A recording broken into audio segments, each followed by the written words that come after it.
Hi friends, welcome to Government Jobs Portal. So మన SSC GD previous papers reasoning 1000 bits part 3 కి రావడం జరిగిందండి. First 2 parts చూడకపోతే ఖచ్చితంగా చూడండి, కింద డిస్క్రిప్షన్ లో లింక్ ఇస్తున్నాం. అలాగే ఇంతవరకు మా ఛానల్ కి సబ్స్క్రైబ్ చేసుకోకపోతే ఖచ్చితంగా సబ్స్క్రైబ్ చేసుకొని పక్కన ఉన్న బెల్ ఐకాన్ తప్పకుండా క్లిక్ చేయండి. ఓకే, సో అలాగే చూసుకోండి, మనకి SSC GD ఆన్లైన్ క్లాసెస్ అనేవి మన వెబ్సైట్ మరియు యాప్లో మనం ఆల్రెడీ అప్లోడ్ చేయడం జరిగిందండి. ఇందులో మనకి ఇంగ్లీష్, మ్యాథ్స్ అండ్ రీజనింగ్ ఉంటుందన్నమాట. Both English and Telugu medium వాళ్ళకి అర్థమయ్యేలాగా క్లాసెస్ అన్నీ కూడా ఉంటాయి. టోటల్ వచ్చేసి మనకి 6 months వ్యాలిడిటీ ఉంటుందండి. కేవలం 500 రూపాయలు మాత్రమే ఫీజు ఉంది. ప్రెజెంట్ అయితే 500 ఉంది, త్వరలో మనకి దాన్ని పెంచే అవకాశం ఉంది. సో తప్పకుండా ఇంట్రెస్ట్ ఉన్న వాళ్ళు ఇప్పుడే జాయిన్ అవ్వండి. టోటల్ వచ్చేసి 150+ అవర్స్ క్లాసెస్ అండి.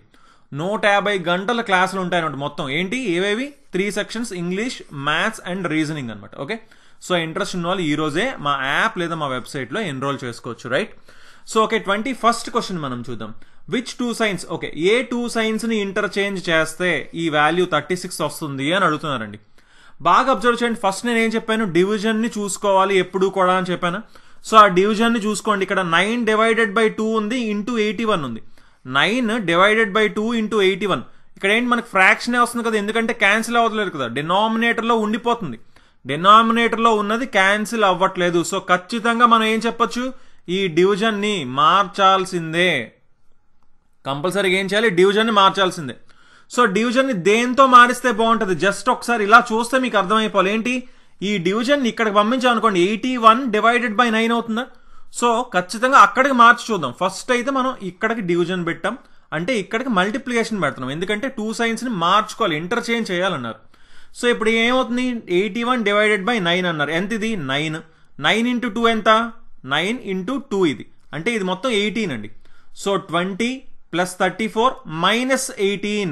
సో 20 + 34 - 18. 20 లోంచి 18 తీసేయండి, 2 వచ్చింది, అంటే 2 + 34 36. ఎగ్జాక్ట్ గా సరిపోయింది. అంటే సింపుల్ గా ఏం చెప్పొచ్చు, మల్టిప్లికేషన్ ని డివిజన్ ని మార్చాలి అని చెప్పొచ్చు. సో క్లియర్ గా మళ్ళీ చెప్తున్నాను, ఇలాంటి క్వశ్చన్స్ లో ఫస్ట్ అయితే డివిజన్ చూస్తాం. ప్రతిసారి డివిజన్ చూస్తే సరిపోతుందా అంటే సరిపోవచ్చు. ఒకవేళ ఇలా లేదనుకోండి, అప్పుడు నెక్స్ట్ డివిజన్ ఇంకో దగ్గర ఎక్కడ ఉంటే అది చూస్తాం. అక్కడ ఏం కనిపించట్లేదు అనుకోండి, ఆప్షన్ వైజ్ చెక్ చేసుకుంటూ వెళ్ళిపోవడమే. ఓకేనండి. సో నెక్స్ట్ 22nd క్వశ్చన్ మనం చూద్దాం. ఓకే, ఇచ్చిన ఈ డయాగ్రామ్ ఉన్న ఈ ఆప్షన్స్ లో ఎక్కడ యాజ్ ఇట్ ఈజ్ కనిపిస్తుంది, దీని రొటేషన్ అలాంటి ఏం చేయక్కర్లేదంటే యాజ్ ఇట్ ఈజ్ ఇదే ఉండాలంటున్నారు. యాజ్ ఇట్ ఈజ్ గా ఉండాలి. సో ఒకసారి బాగా చూడండి. ఫస్ట్ ఇప్పుడు ఇక్కడ అబ్జర్వ్ చేయండి. ఇదండి ఇక్కడ కనిపిస్తుందా, ఈ షేప్ ఇక్కడ కనిపిస్తుందా మనకి, ఇదండి ఇలాగా వెళ్ళింది, ఇలా వెళ్ళింది, ఇలా వెళ్ళింది, అవునా? కనిపిస్తుందా, అలానే కనిపిస్తుందా? కాకపోతే ఇది చూసుకోండి, ఏంటి, ఇది కొంచెం దగ్గరికే ఉంది, ఇది బాగా దూరంగా ఉంది, అవునా? ఇది కొంచెం బాగా డిస్టెన్స్ ఎక్కువ ఉంది. ఇది కానీ కొంచెం దగ్గరకు ఉంది. ఇదంతా ఇది కొంచెం పొడుగ్గా ఉంది, అవునా? ఇది కొంచెం పొట్టిగా కనిపిస్తుంది ఇక్కడ మనకి. ఓకే, ఇంకేమైనా ఉన్నాయో చూద్దాం. ఇక్కడ కూడా ఆ షేప్ వచ్చింది, కానీ ఇక్కడ ఈ షేప్ రాలేదు ఇలాగా. ఓకే, ఇక్కడ చూడండి, యాజ్ ఇట్ ఈజ్ ఇక్కడ ఇదే షేప్ మనకి కనిపిస్తుంది. సరిపోయిందండి. ఇది చూసుకోండి, అదే షేప్ అయితే క్లియర్గా కనిపిస్తుంది. ఇక్కడ అసలు ఆ షేప్ అనేది కనిపించట్లేదు. సో క్లియర్గా ఏం చెప్పొచ్చు, ఆప్షన్ 1 రైట్ ఆన్సర్ అని చెప్పొచ్చు. యాజ్ ఇట్ ఈజ్ ఉండాలన్నారు. యాజ్ ఇట్ ఈజ్గా అయితే ఇక్కడ మాత్రమే ఉంది. జాగ్రత్తగా చూసుకోవాలండి. Okay, so next 23rd question మనం చూద్దాం. ఓకే, బార్క్ యొక్క కోడ్ 5132 అంట. చూడండి, బార్క్ BARK యొక్క కోడ్ వచ్చేసి 5132. అలాగే బెండ్ BEND, బెండ్ యొక్క కోడ్ ఏంటి అంట, 5749 అంట, 5749. అలా అయితే బియర్డ్ యొక్క కోడ్ ఏంటి అని అడుగుతున్నారు. BEARD యొక్క కోడ్ ఏంటి? బాగా అబ్జర్వ్ చేయండి. ఒకటి కోడింగ్ డీకోడింగ్ లో సింపుల్ క్వశ్చన్ అనమాట. ఇది ఏంటి, ఇక్కడ ఇచ్చిన క్వశ్చన్ లో ఇచ్చిన BEARD మొత్తం ఈ రెండిట్లో ఉందా, B ఉంది, E ఉంది, A ఉంది, R ఉంది, D ఉంది, అన్నీ ఉన్నాయి. అన్నీ ఉన్నప్పుడు ఫస్ట్ థింగ్ మనం ఏం చూసుకోవాలి, బీకి కోడ్ ఏంటి, స్టార్టింగ్ 5, ఇక్కడ బీకి 5 ఉందా, సో బీకి 5. ఈకి ఏంటి, ఈకి 7. ఏకి ఏంటి, ఏ ఇక్కడ సెకండ్ అంటే 1. ఆర్ ఏంటి, ఆర్ ఇక్కడ థర్డ్ అంటే 3. డి ఏంటి ఇక్కడ లాస్ట్ అంటే 9. సో 57139 ఆన్సర్ అవుతుంది. 57139 అంటే ఆప్షన్ 4 ఆన్సర్ అవుతుంది అని చెప్పచ్చు. చూసుకోండి, కోడింగ్ డీకోడింగ్ లో ఇలాంటి క్వశ్చన్స్ కూడా అడుగుతారండి మనకి. ఓకే, నెంబర్స్ ఇవ్వచ్చు లేదా ఆల్ఫాబెట్స్ ఇవ్వచ్చు, కోడ్స్. బట్ ఏంటి, యాజ్ ఇట్ ఈస్ ఇచ్చిన వాటిల్లోంచే క్వశ్చన్ అడిగారు అనుకోండి, ఇచ్చిన ఈ లెటర్స్లోంచే క్వశ్చన్ని ప్రిపేర్ చేశారనుకోండి, అప్పుడు ఆ లెటర్స్ యొక్క కోడ్స్ ఏంటో డైరెక్ట్గా చూసుకొని మనం ఆన్సర్ని ఈజీగా రాసేయచ్చు. సో నెక్స్ట్ 24th క్వశ్చన్ మనం చూద్దాం. ఓకే, ఈ శ్రేణిలో క్వశ్చన్ మార్క్ ప్లేస్లో ఏమొస్తుంది అంటున్నారు ఈ సిరీస్లోని. ఓకే, ఫస్ట్ థింగ్ ఏం చెప్పారండి, డిఫరెన్స్ చూసుకోవాలి. ఇక్కడ డిఫరెన్స్ ఎంత యాడ్ అవుతుందండి, 22 కదా యాడ్ అవుతుంది, 22 యాడ్ అవుతుంది. ఇక్కడ ఎంత యాడ్ అవుతుంది, ఇక్కడ కూడా 22నే యాడ్ అవుతుంది. సో ఇక్కడ 22 యాడ్ అవ్వాలి, ఇక్కడ 22 యాడ్ అవ్వాలి. సో 176 ప్లస్ 22 ఎంత, 198. 198 ప్లస్ 22 220. ఎగ్జాక్ట్గా సరిపోయింది. అంటే సింపుల్గా చెప్పొచ్చు ఆప్షన్ 3 ఆన్సర్ అండి. Very very easy question. డైరెక్ట్గా ఫస్ట్ డిఫరెన్స్ చూసినప్పుడే వచ్చింది answer. Okay, so next 25th question మనం చూద్దాం. ఓకే, బాగా అబ్జర్వ్ చేయండి. ఈ రెండిటికి ఏదైతే రిలేషన్ ఉందో ఈ రెండిటికి కూడా అదే రిలేషన్ ఉందంటున్నారు. అలాగే ఈ రెండిటికి కూడా సేమ్ రిలేషన్ ఉందంట. అలా అయితే ఈ క్వశ్చన్ మార్క్ ప్లేస్లో ఏమొస్తుంది అని మనల్ని అడుగుతున్నారండి. ఓకేనా, బాగా సింపుల్గా అబ్జర్వ్ చేయండి. ఫస్ట్ ఈ రెండిటికి ఉన్న రిలేషన్ ఏంటో చూద్దాం. బి నుంచి ఎఫ్ వచ్చి ఉంటుందండి. ఎలాగా, సిని డిని ఈని వదిలేశారు అంటే +4 అయినా చెప్పచ్చు, లేదా మూడింటిని వదిలేసి నెక్స్ట్ దానికి వెళ్ళారని చెప్పచ్చు. అదే ఇక్కడ జరుగుతుందా లేదా, ఆర్ ఎస్టీయుని వదిలేసి వీకి వెళ్ళారు. అలాగే ఎస్టీయువిని వదిలేసి డబ్ల్యూకి వెళ్ళాలి. సో ఫస్ట్ది డబ్ల్యూ అంటే ఈ రెండు రాంగ్ అని చెప్పచ్చు. ఇక్కడ చూసుకోండి, ఈ రెండింటికి డిఫరెన్స్ ఏముంది, లాస్ట్లోని ఆర్ ఉంది, ఇక్కడ ఎస్ ఉంది. సో లాస్ట్ దానికి వెళ్ళిపోతాం డైరెక్ట్గా. డి ఈఎఫ్జిని వదిలేసి హెచ్కి వెళ్ళారు. పి క్యూఆర్ఎస్ని వదిలేసి టీకి వెళ్ళారు. సో ఎన్ క్యూని వదిలేసి ఆర్కి వెళ్ళాలంటే లాస్ట్లో ఆర్ రావాలండి. సో లాస్ట్లో ఆర్ అయితే కేవలం ఆప్షన్ 1లోనే కనిపిస్తుంది. సో స్టార్టింగ్ డబ్ల్యూ లాస్ట్లో ఆర్ ఉన్నది కేవలం ఆప్షన్ 1 మాత్రమే. సో ఆప్షన్ 1 ఆన్సర్ అవుతుందని చెప్పొచ్చు. సింపుల్గా ఏం చేస్తాం, ఈ రెండిటికి ఏం రిలేషన్ ఉందో ఫైండ్ చేస్తాం. అదే రిలేషన్ ఈ రెండిటికి కూడా ఉందో లేదో ఒకసారి చెక్ చేస్తాం. సో ఫైనల్గా అదే ఇక్కడ కూడా చేస్తాం. అప్పుడు క్వశ్చన్ మార్క్ ప్లేస్లో ఏముందో ఆన్సర్ వస్తుంది. సో నెక్స్ట్ 26th క్వశ్చన్ మనం చూద్దాం. ఇది ఇప్పుడు చూడండి కొంచెం డిఫరెంట్గా ఉంది క్వశ్చన్. ఏంటి, ఈజ్ ఈక్వల్ టు ఇచ్చేవారు ఇంతవరకు, ఇప్పుడు ఈజ్ ఈక్వల్ టు ఇవ్వలే. డైరెక్ట్గా ఏం చెప్తున్నారు, ఇచ్చిన ఈ 4 ఆప్షన్లోని ఒక్కొక్కటి సబ్స్టిట్యూట్ చేసి కరెక్ట్గా ఏదవుతుంది అని అడుగుతున్నారు. సో కొన్నిసార్లు ఈక్వల్ టు ఇక్కడ ఉంది, కొన్నిసార్లు ఇక్కడ ఉంది. కానీ మెజారిటీ చూసుకోండి ఈక్వల్ టు 3వది ఉంది. ఈక్వల్ టు ఎక్కడుంది, ఈ 3వ దాంట్లో ఈక్వల్ టు ఉంది. ఒకసారి జస్ట్ జనరల్గా మీరు అబ్జర్వ్ చేస్తే మీకు అర్థమైపోద్ది. ఏంటి చూడండి, 11 × 10 ఎంత, 110 + 10 ఎంత, 120. 240 డివైడెడ్ బై 2 ఎంత, 120. అవునా, చూడండి 11 × 10 + 10 ఇది 120. 240 డివైడెడ్ బై 10 అంటే ఇక్కడ డివిజన్ రావాలి, ఇది కూడా 120. అంటే ఇవి ఈజీగా నెంబర్స్ ఉన్నాయి కాబట్టి సింపుల్గా చెప్తున్నానండి. ఓకేనా, సో అప్పుడు ఏంటి, multiplication plus equal to divide by రావాలి. Multiplication plus equal to divide by అంటే ఆప్షన్ 2 ఆన్సర్ అవుతుందని చెప్పొచ్చు. ఓకే, ఒకవేళ మనకి ఎగ్జామ్లో అంత ఈజీగా కనిపించకపోతే మెజారిటీ ఉన్న ఈక్వల్ టుని ఫస్ట్ తీసుకున్నాం. సో ఇక్కడ ఈక్వల్ టు వస్తుందని పెట్టుకున్నాం. ఇప్పుడు సింపుల్గా చెప్పేస్తాను, లాస్ట్లో కనుక మల్టిప్లికేషన్ వచ్చింది అనుకోండి, ఇది చాలా పెద్దది అయిపోద్దా, 240 × 2 అంటే 480 అయిపోద్దా. అంటే ఆప్షన్ని ఒక్కొక్కటి సబ్స్టిట్యూట్ చేసుకోవడం ఒక లెక్క, కానీ అన్నిటినీ సబ్స్టిట్యూట్ చేసుకోవాల్సిన అవసరం లేదు అని చెప్పడానికి చెప్తున్నాను. ఇక్కడ మల్టిప్లికేషన్ పెట్టామనుకోండి చాలా పెద్దది అయిపోద్ది. అవునా, 480 అయిపోద్ది. ఇక్కడ నుంచి 480 వచ్చే ఛాన్స్ ఏమైనా కనిపిస్తుందా, మనకి కనిపించట్లేదు. సో మల్టిప్లికేషన్ రాదు అంటే ఆప్షన్ 3ని తీసేస్తాం. నెక్స్ట్ ఎడిషన్ ఉంది. ఎడిషన్ వచ్చే ఛాన్స్ ఉందా అంటే 242 రావాలి. బాగా అబ్జర్వ్ చేయండి, దీన్ని రెండింటిని మల్టిప్లై చేసి దీన్ని యాడ్ చేసినా, ఈ రెండింటిని మల్టిప్లై చేసి దీన్ని యాడ్ చేసినా అసలు ఎక్కడా కూడా 242 అనేది కనిపించట్లేదు. సో ఎడిషన్ కూడా రాదని అర్థమైపోయింది. అంటే ఖచ్చితంగా డివిజనే రావాలి. సో ఫాస్ట్గా ఈ ఆప్షన్ని మాత్రమే చెక్ చేస్తాం. అంటే ఇక్కడ డివిజన్, ఇక్కడ ఈక్వల్ టు, ఇక్కడ మల్టిప్లికేషన్, ఇక్కడ ఎడిషన్. ఇది 110 + 10 120. 240 డివైడ్ బై 2 ఇది కూడా 120. ఈక్వల్ సరిపోయిందండి, ఈక్వల్ అయిపోయింది. ఇలా మనం ఆప్షన్స్ని ప్రతిదీ కూర్చొని చెక్ చేసుకునే కంటే కూడా, ప్రతి ఆప్షన్ని వేసుకొని చెక్ చేసుకునే కంటే కూడా మనం కొంచెం కామన్ సెన్స్ యూజ్ చేస్తే ఫాస్ట్గా చేయగలుగుతాం. లేదు మనకి ఎగ్జామ్లో టైం ఉంది, మీకు ఈ మెథడ్ సరిగ్గా అర్థం కాలేదంటే సింపుల్గా ఒక్కొక్క ఆప్షన్ వేసుకుంటారంటే ఫస్ట్ దాంట్లో మల్టిప్లికేషన్, నెక్స్ట్ది డివిజన్. ఫస్ట్ ఆప్షన్ ట్రై చేస్తున్నాం, థర్డ్ది ఈక్వల్ టు, 4వది ప్లస్. సరిపోతుందా లేదా చూస్తాం. ఇది 242.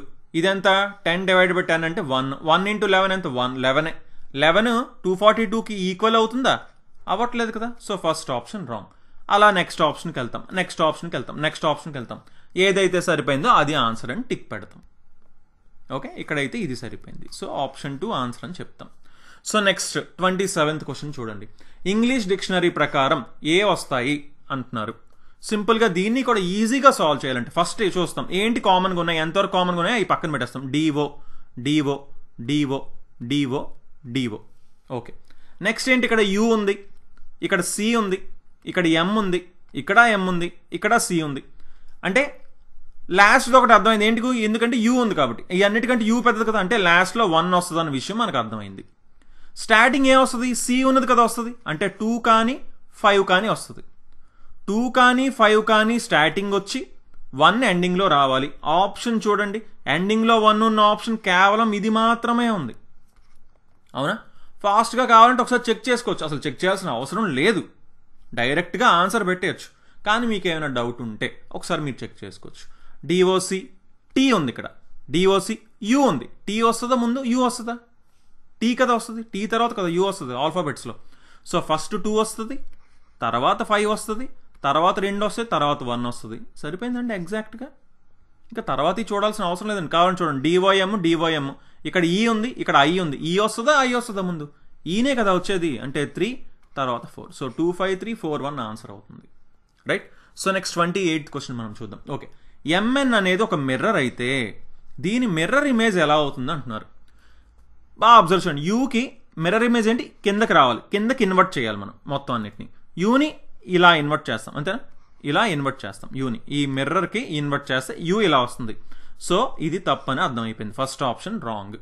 నెక్స్ట్ ఈని యాజ్ ఇట్ ఈజ్ ఈ కిందే వస్తుంది, అవునా.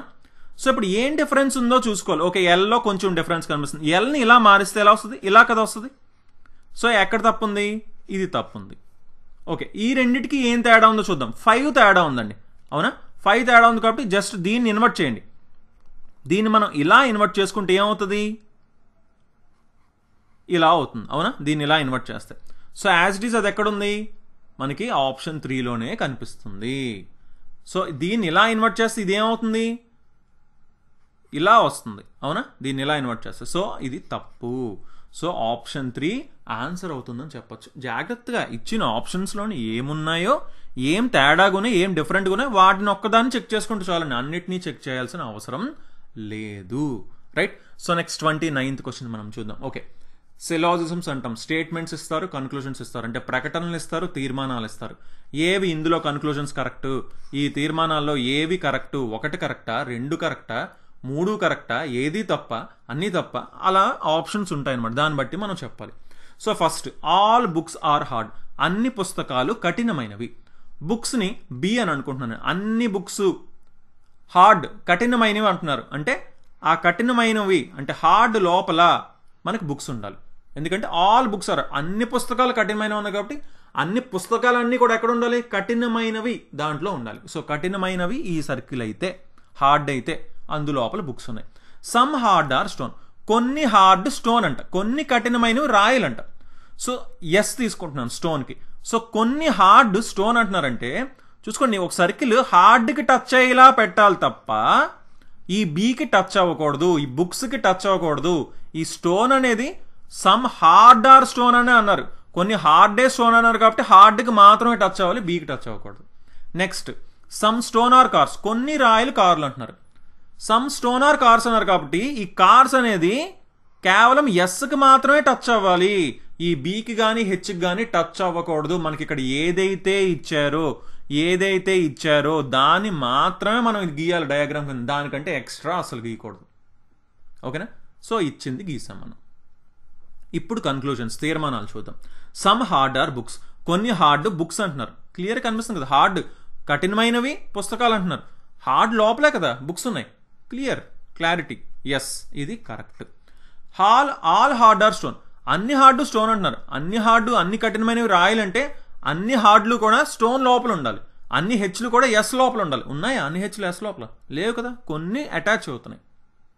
సో ఇది మనం చెప్పలేం. సమ్ కార్స్ ఆర్ స్టోన్, కొన్ని కార్లు స్టోన్ అంటున్నారు. సికి ఎస్కి, కొన్ని కార్లు రాయలు అంటున్నారు. సికి ఎస్కి ఉందా లింక్? ఎస్, ఖచ్చితంగా లింక్ ఉంది. అవును, అంటే 1 3 2 కూడా ఫాలో అవుతున్నాయి, కరెక్టే. సో ఎక్కడుంది option? Both conclusions 1 and 3 follow. 1 మరియు 3 రెండు తీర్మానాలు అనుసరిస్తాయి. 1 మరియు 3 ఈ రెండు తీర్మానాలు అనుసరిస్తాయి అంటున్నారు. 1 మరియు 3 తీర్మానాలు అనుసరిస్తాయంటే సరిపోతుంది. అసలు ఈ రెండు అనేది అవసరం లేదు ఇక్కడ. ఓకే, సో నెక్స్ట్ 30 క్వశ్చన్ మనం చూద్దాం. ఓకే, ఇది చాలా జాగ్రత్తగా చూడండి. మనకి seating arrangement very very important bit. 6 students are sitting around a circular table facing the centre. 6 విద్యార్థులు కేంద్రానికి ఎదురుగా ఉన్న వృత్తాకార టేబుల్ చుట్టూ కూర్చున్నారు. ఎదురుగా, కేంద్రానికి ఎదురుగా అంటే సెంటర్ వైపు చూస్తున్నారు. 6 అని ఎప్పుడైతే అన్నారో మనం 6కి గీయాల్సిన డయాగ్రామ్ ఇది. ఇలా గీసుకుంటాం. ఓకేనా? ఒకళ్ళొకరిని ఎదురెదురుగా గీసుకుంటామండి.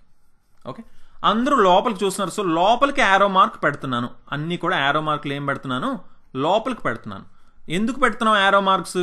లోపలికి చూస్తున్నారు కాబట్టి ఇటు యారో మార్క్ పెట్టా అంటే ఇటుపక్క ఎడం వైపు అవుతుంది, ఇటుపక్క కుడివైపు అవుతుంది. అది ఇంపార్టెంట్ ఇక్కడ మనం తెలుసుకోవడం. ఓకే, ఇప్పుడు next point. A sits to the immediate left of C. చూడండి, సికి తక్షణ ఎడమ వైపున ఏ కూర్చున్నారంట. సో మన ఇక్కడ సిని ఎక్కడైనా పెట్టచ్చండి. ఎందుకంటే సికి ఎడం పక్కనే ఏ ఉన్నారు కాబట్టి మనకి ఇంకా ప్రాబ్లం లేదు, ఎక్కడైనా పెట్టుకోవచ్చు సిని. ఓకేనా? సో ఇప్పుడు నేను సిని ఇక్కడ పెడుతున్నానండి. ఓకే, ఎక్కడైనా పెట్టచ్చు. క్లియర్గా చెప్తున్నాను, మళ్ళీ చెప్తున్నాను, ఎక్కడైనా పెట్టచ్చు సిని. ఎక్కడ పెట్టినా సరే మనకి ఒకటే ఆన్సర్ వస్తుంది. ఓకే, సో సిని ఎక్కడైనా పెట్టచ్చు కాబట్టి సింపుల్గా అర్థం అవడానికి మనకి ఇక్కడ పెట్టుకుందామండి. సిని ఇక్కడ పెట్టా. సికి ఎడం వైపున ఏ కూర్చున్నారంట. ఎడం వైపు అంటే ఇదే కదా, తక్షణం ఎడం వైపున ఇమీడియట్ లెఫ్ట్లో కూర్చున్నారంట. నెక్స్ట్, ఈ sits third to the right of D.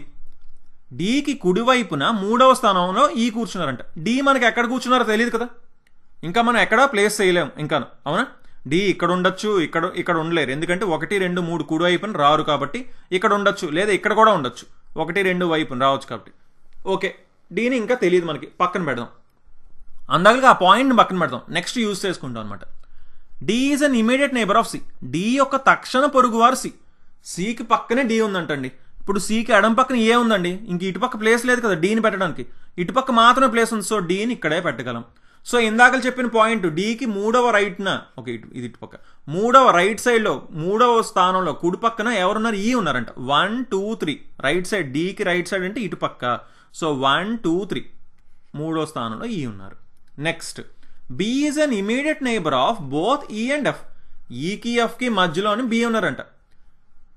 F మరియు ఈకి తక్షణ పొరుగువారు బి. బి వచ్చేసి ఈకి ఎఫ్కి పక్కన ఉన్నారంటే అర్థం ఏంటి? అద్దరికి మధ్యలో ఉన్నారని అర్థం. సో అంటే ఈ ఇక్కడ ఉన్నారు, ఇంకా ఎఫ్ ఎక్కడ ఉండాలండి? ఇక్కడే కదా ఉండాలి ఎఫ్. అప్పుడు ఇక్కడే కదా మధ్యలో బి ఉంటారు. అంతే కదా, ఆప్షన్ ఉంది మనకి. ఈ రెండే ఖాళీ ఉన్నాయి, ఇంకెక్కడా ఖాళీ లేవు.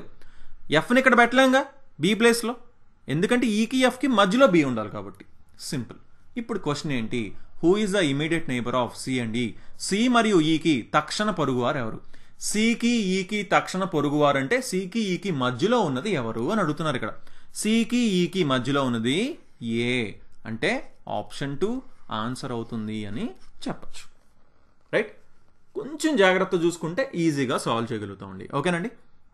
So okay guys, thanks for watching.